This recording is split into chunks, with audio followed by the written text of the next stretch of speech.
FYI, it's 4:29, 4:30. So whenever Chris sees his face in that thing, a little bit different.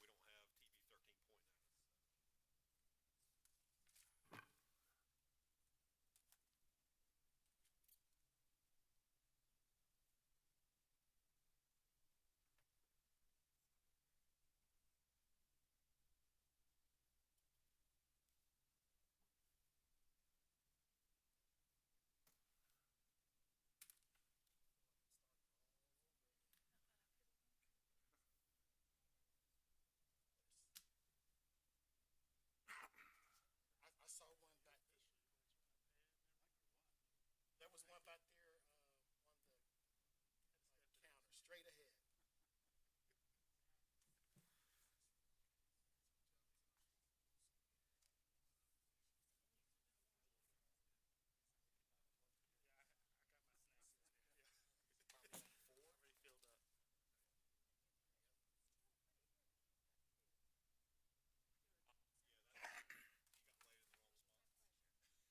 Because your purse was right here.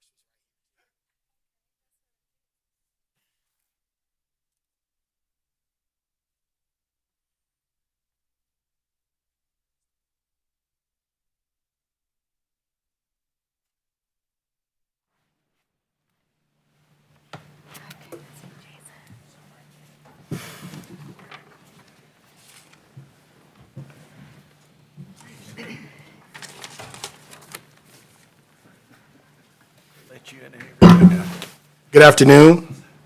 My name is Chris Leak, and I'm the chair of the City County Planning Board. I'd like to call the meeting to order. I'd like to welcome everyone to the March 10th, 2022 meeting of the City County Planning Board. It's actually been 2 years since we've met, so this is kind of a great day for us all. Would you please stand and join us in the Pledge of Allegiance? I pledge allegiance to the flag of the United States of America and to the republic for which it stands, one nation, under God, indivisible, with liberty and justice for all.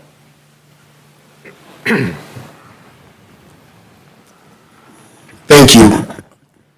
Today's meeting is being broadcast live on TV 13 and will be rebroadcast at 10 a.m. Friday morning and again at 4 p.m. Sunday afternoon. Our first order of business today will be the consent agenda. These are items for which the petitioner is requesting withdrawal or continuance, or items for which staff has recommended approval and no one has signed up to speak in opposition. For all public hearings, each side will have a total of 12 minutes. There is no rebuttal period. Once the public hearing is closed and the board goes into work session, no one is permitted to speak unless a planning board member asks them a question. For general use district zoning request, the planning board must consider the full range of uses allowed in the zoning district being requested. The petitioner may not refer to a specific use for the property. For special use district zoning request, however, the petitioner must identify the intended use or uses of the site and give specific details on how the site will be developed. Items under Section B of the agenda will require final action by the appropriate elected body, either the city council or county commissioners. As such, votes taken by the planning board concerning these items are recommendations that will be considered by the elected bodies during their review of the request. Before addressing the planning board today, we would ask that you state your name, address, and zip code for the record. Our first item of business is the approval of the minutes of the February 10th and February 24th meeting. Are there any additions or corrections? If not, is there a motion? Move approval. Motion by Mr. Lamb, second by Mr. Grubbs. Any further discussion? All in favor? Aye. Aye. Any opposed? That's unanimous. Thank you. I'm now going to call on Mr. Corley to review the consent agenda. I do see Councilmember Scipio just walked in. Welcome, Councilmember Scipio. Thank you for joining us. Thank you, Mr. Chair. Good evening, members of the Planning Board. I haven't done this in a while, so forgive me. I may still ask you what you're seeing on your screen. Can you see? Because Because we had some issues at the city council meeting, so you're able to see the full slide, It's correct? good, Correct. yes. All right, wonderful. The first item on the consent agenda is B1. This is case W3416.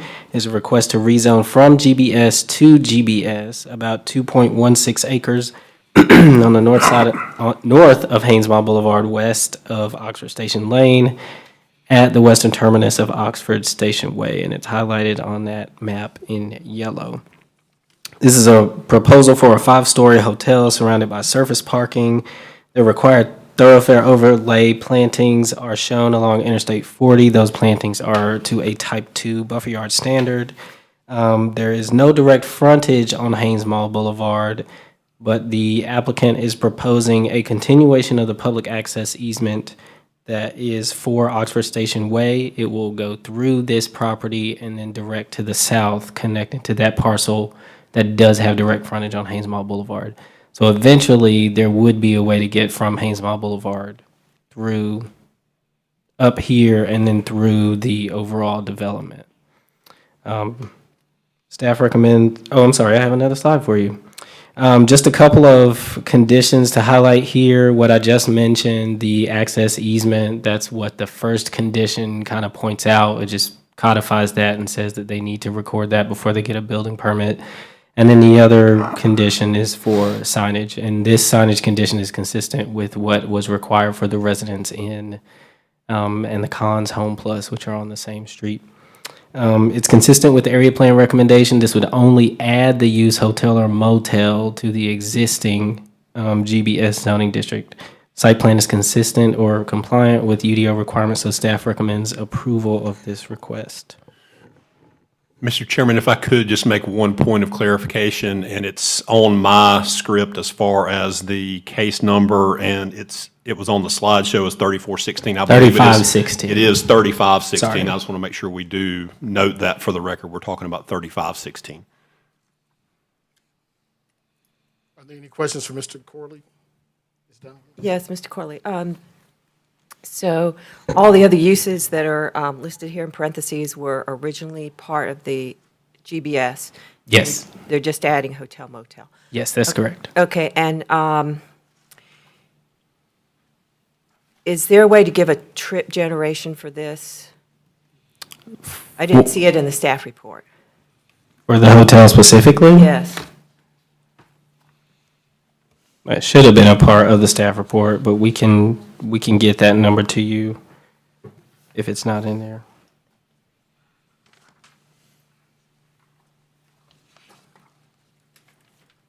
That there was no TIA required. Right. Yeah. I understood from the staff report that you're saying that it won't, in this actual part of Haynesmont Boulevard will not add substantially to the traffic. But you do say at the end that it will add It will add some. more to the general area of Haynesmont Boulevard, which we do know is problematic. And I just wanted, just for comparison, to kind of understand in a ballpark way how much extra traffic that would be.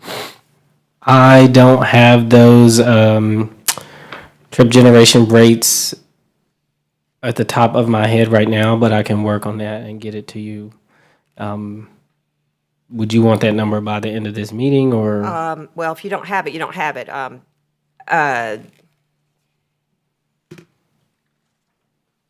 I guess we could just say, as you do say in the staff report, that it will add some substantial additional traffic to the general area. You know that. Correct. Correct. Okay. Are there any other questions for staff? All right, thank you, Mr. Corley. No one has signed up. Is anyone here opposed to this recommendation? Seeing no one, I declare the public hearing closed. What is the pleasure of the board? Mr. Chairman, I move that the planning board find that the request is consistent with the comprehensive plan. Second. I have a motion by Mr. Lamb, second by Mr. Grubbs. Any discussion? All in favor? Sign of aye. Aye. Any opposed? That's unanimous. Mr. Chairman, I move that the planning board recommend approval of W 3516. Second. I have a motion by Mr. Lamb, second by Mr. Grubbs. Any discussion? All in favor? Sign of aye. Aye. Any opposed? That's unanimous. Thank you. The next item on the consent agenda is B2, which is case W3517. This is a request to rezone property from GI and HB to just HB. Property size is 2.37 acres on the west side of North Patterson Avenue, north of Motor Road. This is a general use request, so I don't have any more slides for you, but I will say that this request would add some use flexibility for the site, and it's going to be more consistent with the zoning pattern along that side of North Patterson Avenue. Excuse me, staff is supportive of this request because it's consistent with the area plan, and we recommend approval. Any questions? All right. No one is signed up in opposition. Is anyone here opposed to this recommendation? Seeing no one, I declare the public hearing closed. What is the pleasure of the board? Mr. Chairman, I move that the planning board find that the request is consistent with the comprehensive plan. I have a motion by Mr. Lamb, Second. second by Mr. Grubbs. Any discussion? All in favor? Aye. Aye. Any opposed? That's unanimous. Mr. Chairman, I further move that the planning board recommend approval of W3517. I have a motion by Mr. Lamb, second by Mr. Grubbs. Any discussion? All in favor? Aye. Any opposed? That is unanimous. Okay, our next item is B3, which is F1614. This is a request to rezone about 2 acres from GI to RS9. Properties on the north side of Hammock Farm Road, south of Old Walkertown Road. Again, this is general use request, so I don't have any other slides to show you, but this request would align the zoning with the recommendation in the area plan, which is for single-family residential. So this is basically just to change the zoning to match up with the recommended land use. Staff is supportive of this request, and we recommend approval. Any questions for staff? No one is signed up. Is anyone here opposed to this recommendation? Seeing no one, I declare the public hearing closed. What is the pleasure of the board? Mr. Chairman, I move that the planning board find that the request is consistent with the comprehensive plan. I have a motion by Mr. Lamb. Second. Second by Mr. Grubbs. Any discussion? All in favor? Aye. Any opposed? That's unanimous. Mr. Chairman, I further move that the planning board recommend approval of F1614. Second. I have a motion by Mr. Lamb, second by Mr. Grubbs. Any discussion? All in favor, sign of aye. Aye. Aye. Any opposed? That is unanimous. Mr. Chair, item B4 has someone here to speak in opposition, so I'm going to skip that one. The next item on the consent agenda is B5, which is F1616. This is a request to rezone 3.57 acres from RS20 to IP. Properties on the west side of Pine Hall Road, south of Meekum Road. Again, this is a general use request, so I don't have anything else to show you, but it is also consistent with the recommendation of the area plan and also consistent with the current use of the property, which is a church. The church has been there since the 1970s. So staff is supportive of this request, and we recommend approval. Any questions for staff? Yep, Mr. Corley, is this primarily around a sign issue? It's our understanding that the applicants intend to install a sign. Okay. All right. No one has signed up. Is anyone here opposed to this recommendation?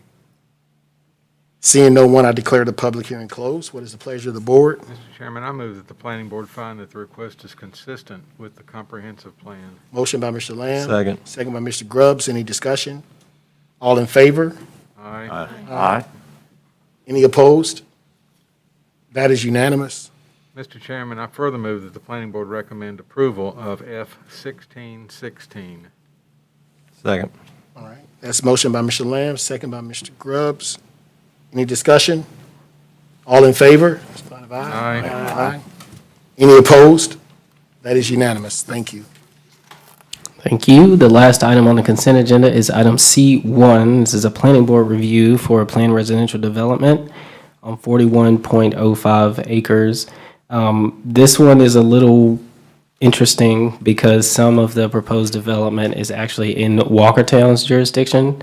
So what you all will be looking at this evening or this afternoon is the portion in the county's jurisdiction. Here is the proposed site plan. It is 73 detached single-family lots and 48 townhomes. It's arranged in the PRD, as I mentioned. The required open spaces are in green. What you're seeing in the hatch pattern is what is in Walkertown's jurisdiction. You'll notice that the access to this development is actually all in Walkertown's jurisdiction. What we are showing right now meets the UDO requirements in the county's jurisdiction, and so staff recommends approval of this. Mr. Chairman, I move approval. Motion by Mr. Lamb, second by Mr. Grubbs. Any discussion? All in favor? Aye. Aye. Any opposed? That is unanimous. Thank you very much. Item B4 was F1615. I'm going to pull up the presentation, and Samuel Hunter is going to make that one. A cameo appearance.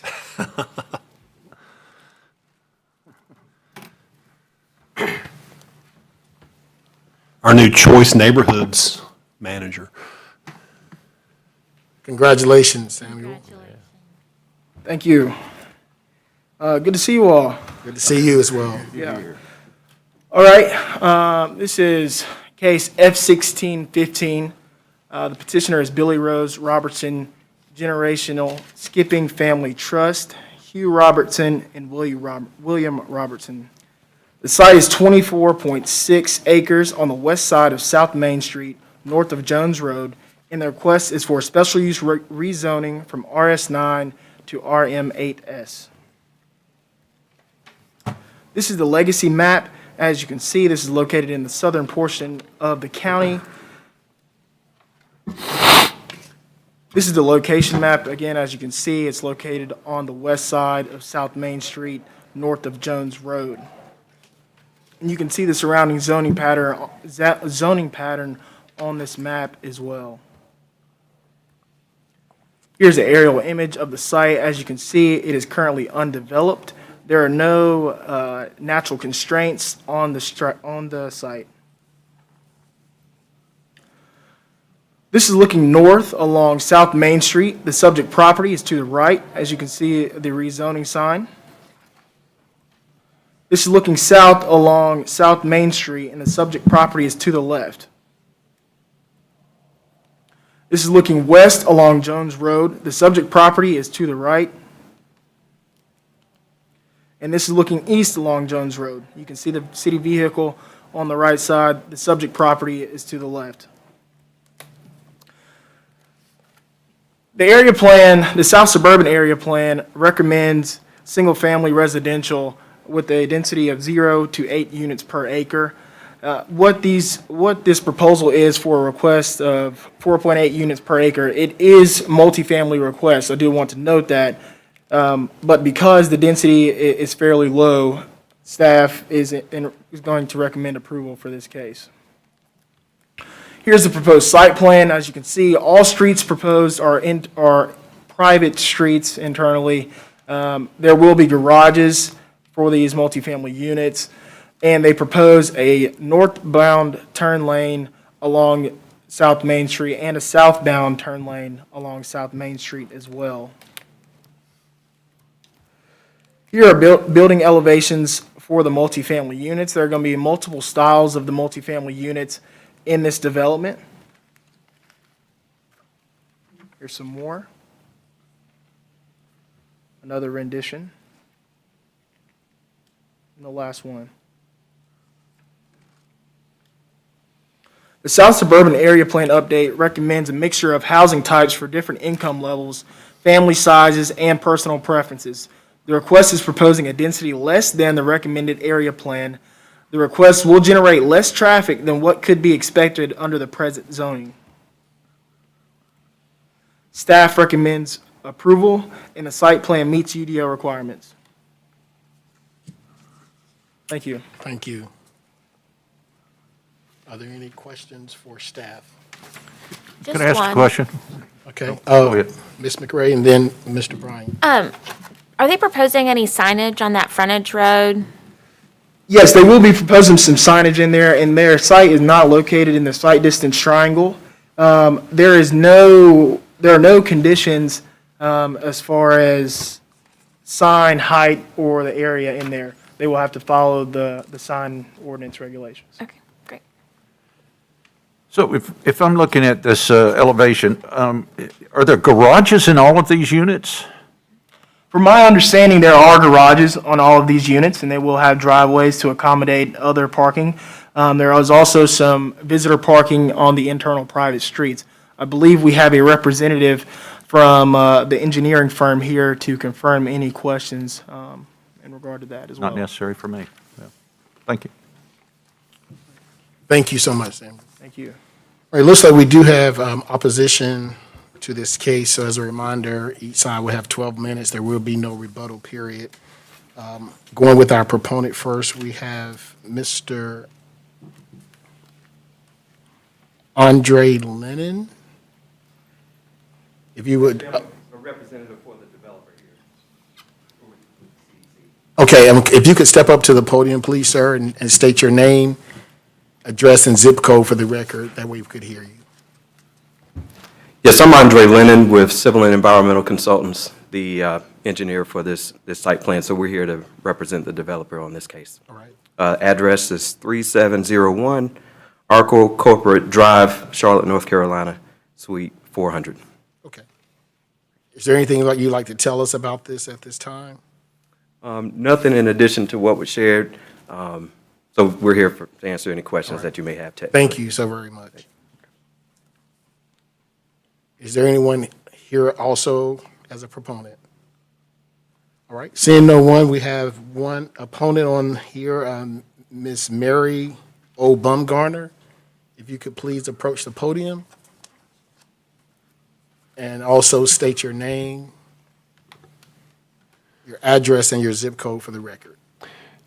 If you feel so inclined, you can remove your mask when you're speaking, but if you're comfortable. If not, it's fine to leave it on. Just try to speak into the microphone. The question is, can you understand me? Speak into the microphone, and we probably Speak to the can. mic. Is this better then? That's much better. Thank you.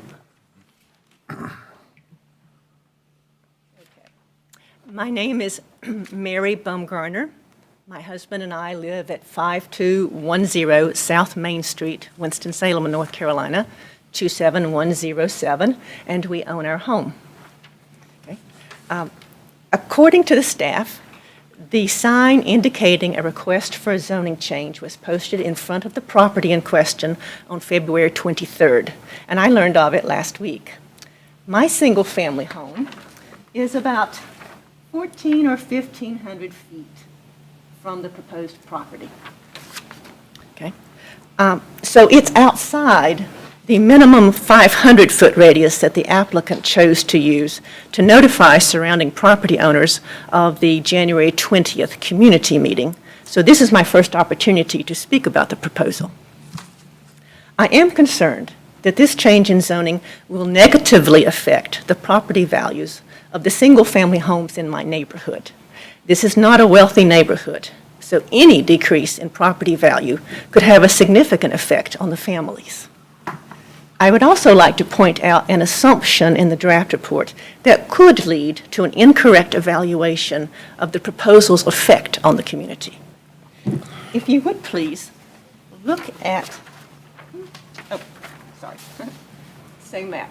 Please look at this area where Fishel and Jones Roads intersect with South Main Street. The North Carolina Department of Motor Vehicles reviewed this area at my request, and there have been 23 accidents there in the last 5 years. Fishel Road is a commonly used connector between Highway 150 and South Main, and you'd be surprised at the amount of traffic that uses Jones Road to access the eastern part of the county. Now, if you would please look at page 3 of the draft report under trip generation. The calculations and the analysis would make it appear that the trip rates per day for the proposed zoning could be 60% less than expected for the current zoning. And this board might conclude that this would be a positive for the community. However, I asked the staff for more information about the trip rate factor, which is this.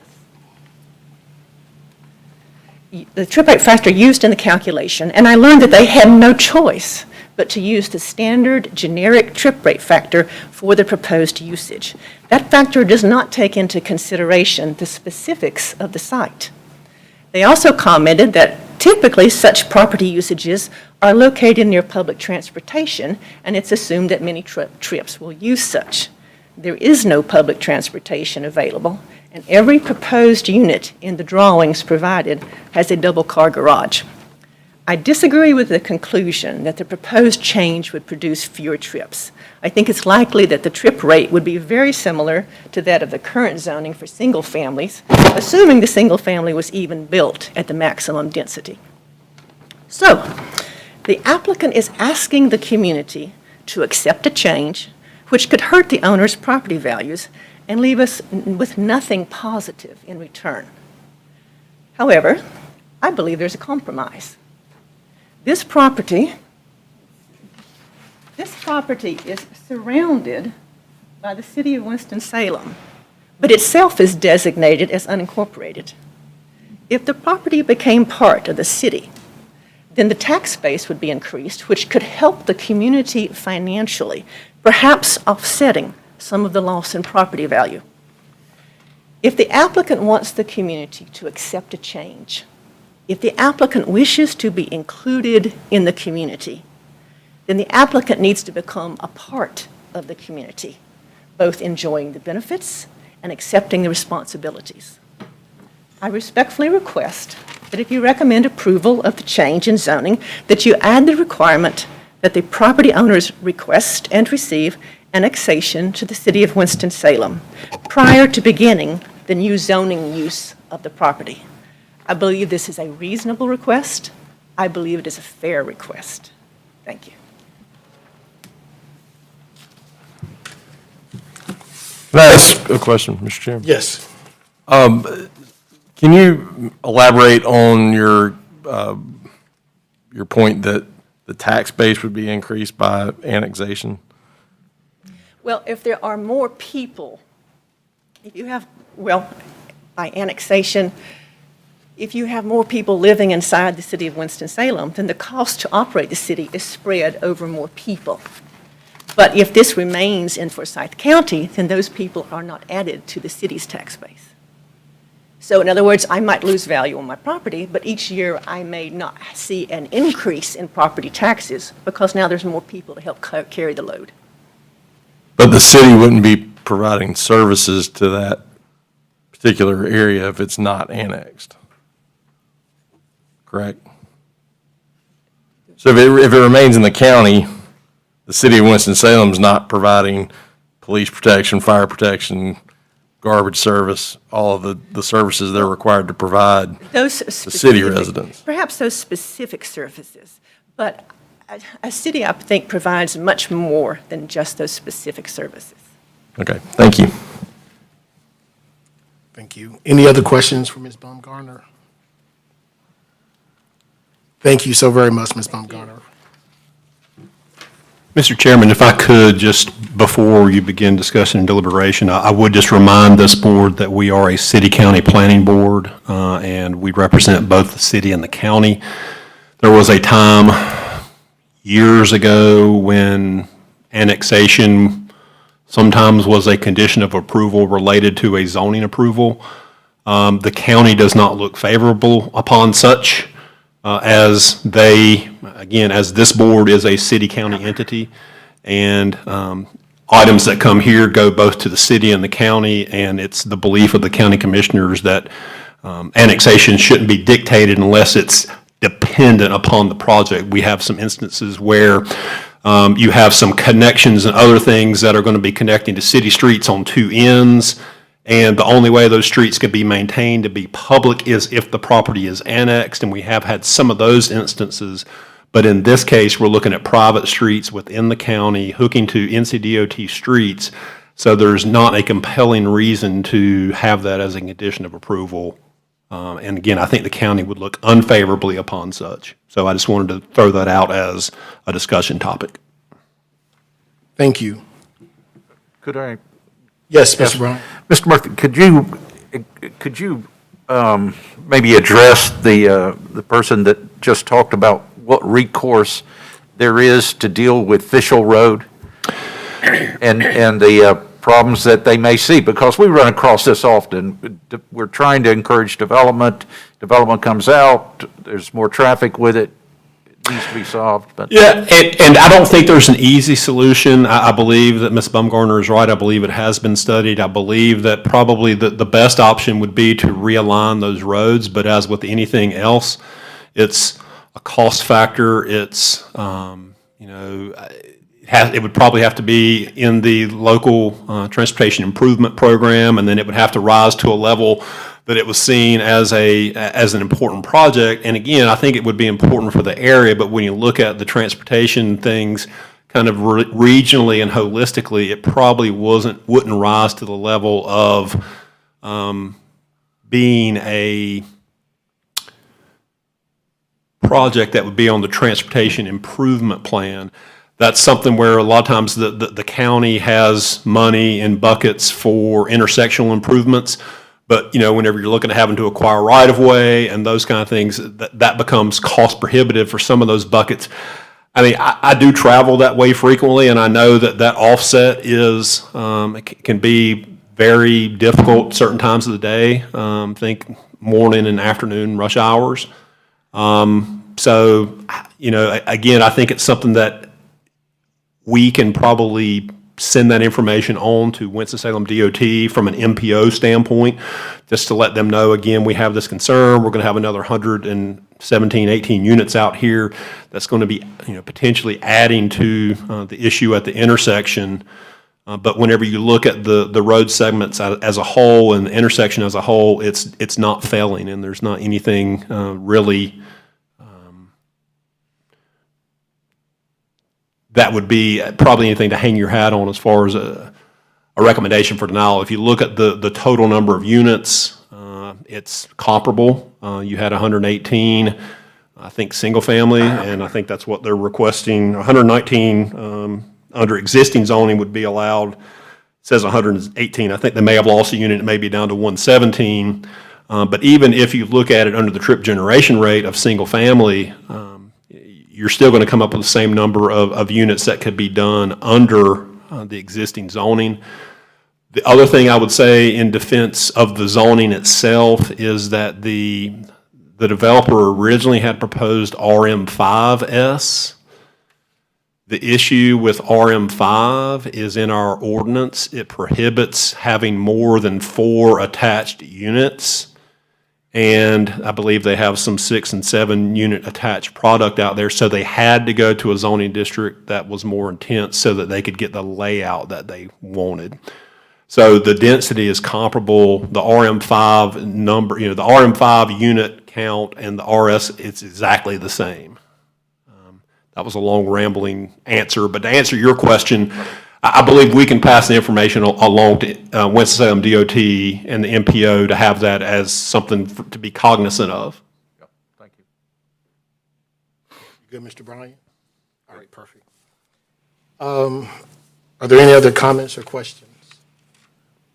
I would just say that I would certainly support passing that information and request along. All right. At this point, I'm going to declare the public hearing closed. What is the pleasure of the board? Mr. Chairman, I move that the planning board find that the request is consistent with the comprehensive plan. Second. Motion by Mr. Lamb, second by Mr. Grubbs. Any discussion? All in favor? Aye. Any opposed? That is unanimous. Mr. Chairman, I further move that the planning board recommend approval of F1615. Second. Motion by Mr. Lamb, second by Mr. Grubbs. Any discussion?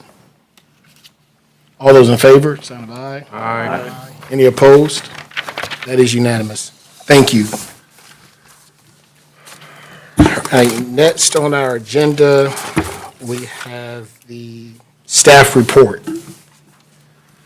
Thank you, Mr. Chairman. Chairman of the board, it's great to see everyone in person. It's been a long time since I've actually seen some of you. I've seen some of you, but I haven't seen everyone in person over the last 2 years, so that's good.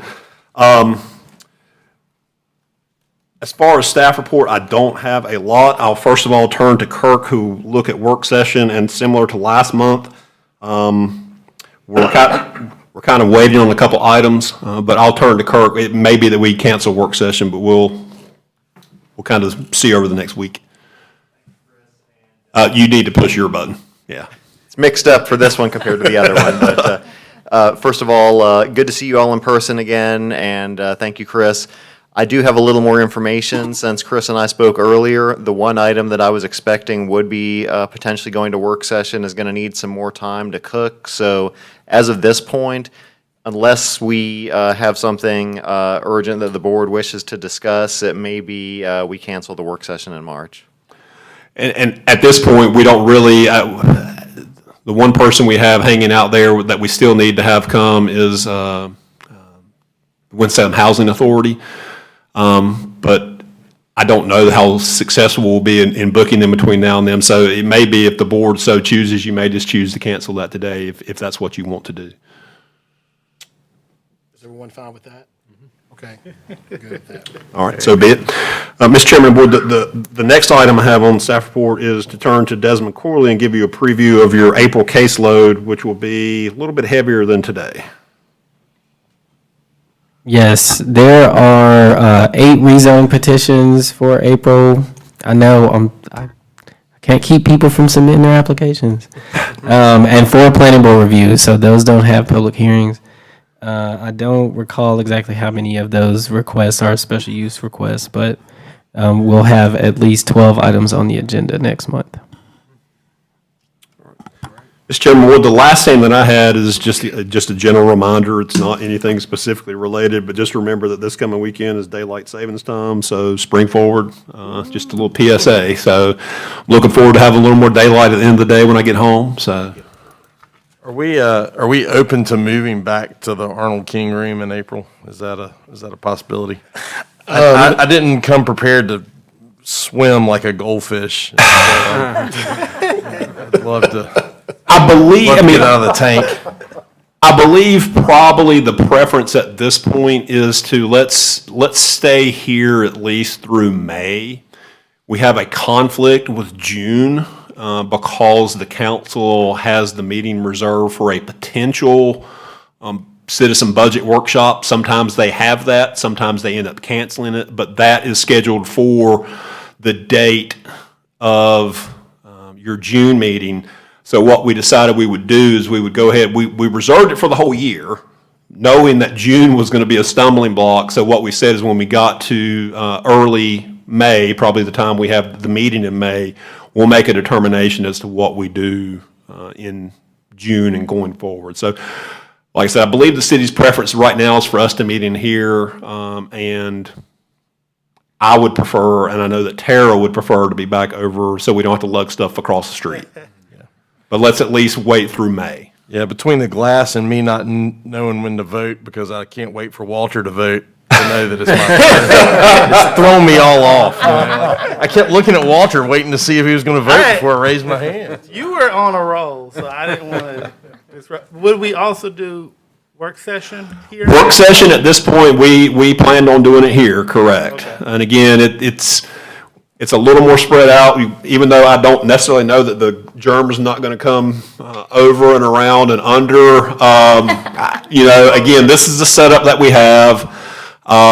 It does allow a little more, allows folks that are in the audience to be a little more spread out, especially compared to our conference room.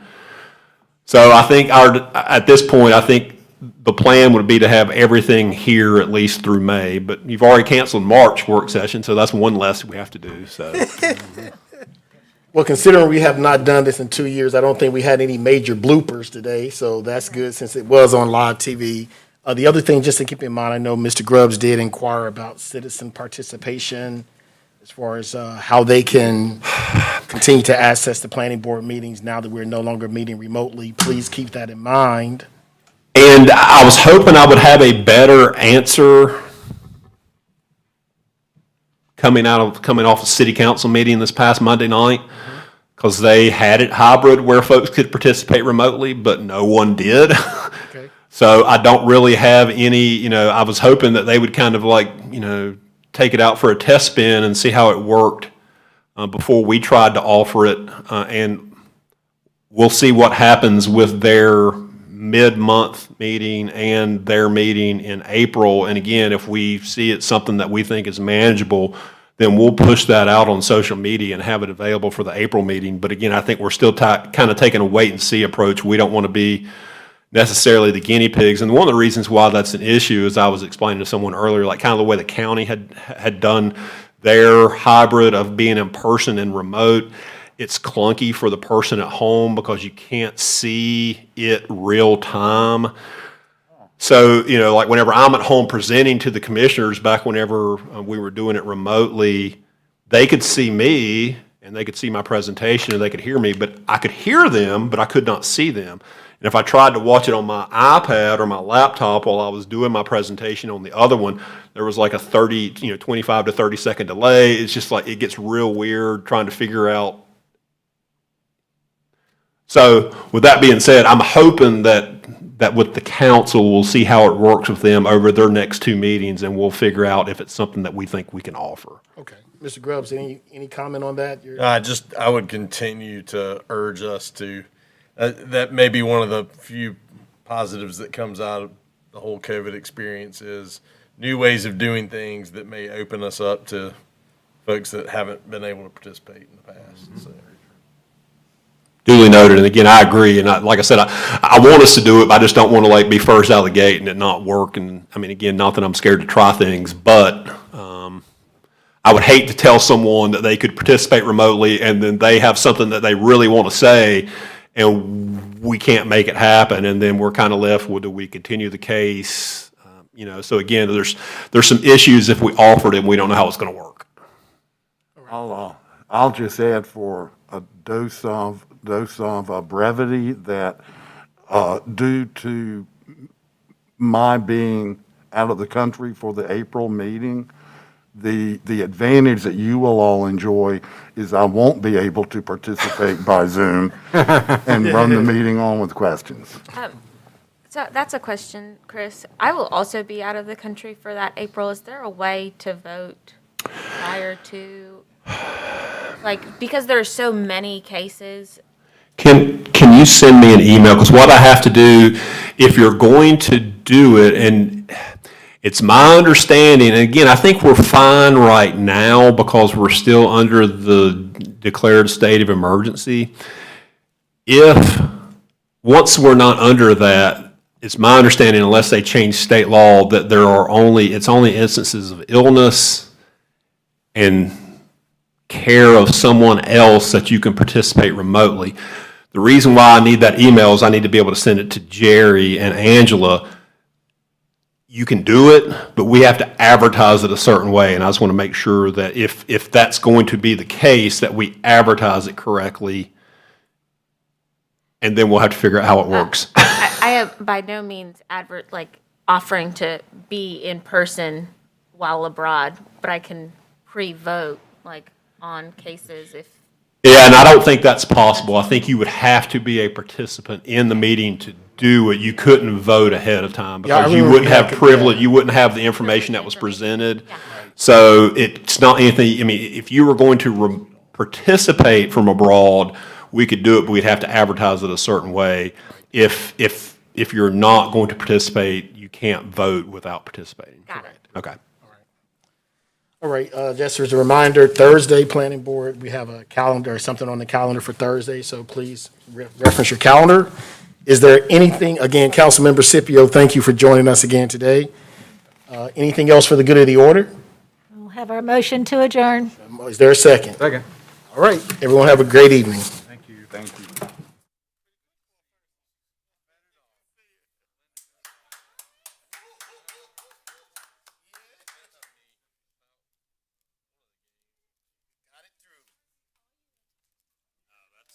I totally understand. I don't